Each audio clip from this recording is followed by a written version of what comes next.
আমরা যদি ঘোষণা দেই তাহলে ঢাকা শহরে জামাতের প্রার্থী রাস্তায় নামতে পারবে না। যদি তাদের অন্য কোনো চিন্তা ভাবনা থেকে থাকে তাহলে বলে দেব যে ইলেকশনের অনেক আগেই আমরা তাদেরকে ক্লোজ করে ঢাকা থেকে বিতাড়িত করে দেবো। এর প্রতিক্রিয়া বলবো এটা অত্যন্ত দুঃখজনক যে এই ধরনের একটা মন্তব্য একটা গুরুত্বপূর্ণ ঢাকার একটা গুরুত্বপূর্ণ আসনের একজন প্রার্থী করেছে। আমি বলবো যে এই কথাগুলো তারা এখন একটা হাস্যরসে পরিণত হয়েছে। এই কথাগুলো তারা বলছে কেবলমাত্র তাদের নেতা কর্মীদের উজ্জীবিত রাখার জন্য। আমরা যদি ঘোষণা দেই তাহলে ঢাকা শহরে জামাতের প্রার্থী রাস্তায় নামতে পারবে না, সেটা জামাত হোক বা ইয়েই হোক, কিন্তু আমরা আন্দোলন সংগ্রাম করে এই জায়গায় আসছি, আমরা ভেসে আসি নাই। আমাদের দীর্ঘ 17 বছরের ত্যাগ রয়েছে, আমাদের বহু ভাইদের রক্ত রয়েছে। তারা কোথায় ছিল?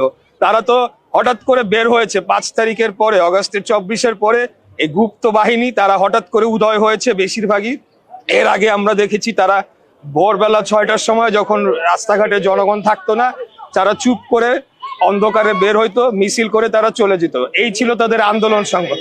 আমরা রাজপথে বুক ফুলিয়ে রক্ত দিয়েছি, আমরা গুলির মুখে দাঁড়িয়ে আমাদেরকে হত্যা করা হচ্ছে 17 বছর যাবৎ, গুম খুনের শিকার হয়েছি, আমরা কোনো সময় পিছু হটে যাই না।